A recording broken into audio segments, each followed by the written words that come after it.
kai. Yaya? Tsaya mana.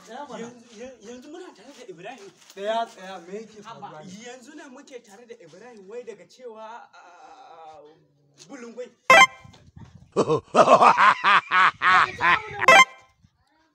Ha, ikon Allah. Inna lillahi wa inna ilaihi raji'un. Ka duba duk sun bace? Daga cewa bulungwai.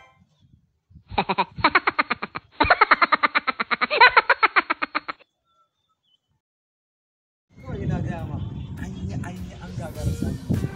Kasan kasar na mun sai a hankali. Wani ya ce zaman banza, wani ya ce ai abubuwa da sun gani mamaki. Amma dai Allah da wannan karatu lissafin da ba ni a tunani na ban tuna. Ko kai baka ga hakan tana faruwa ba?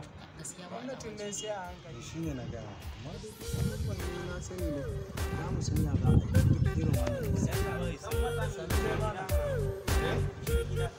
Haba malam ga hanya a nan ga hanya a nan. Amma kai kari na mana ba. Duk layin nan da ishe ka ba nan hanya ne da zaka zo ka ce mana. Daki na ne fa wajen. Ɗakin ka? Dala gafara. A'a dan Allah ba shi. Zo ka shiga in ma hukunci ne kai shiga. Shiga. Haka yi ma.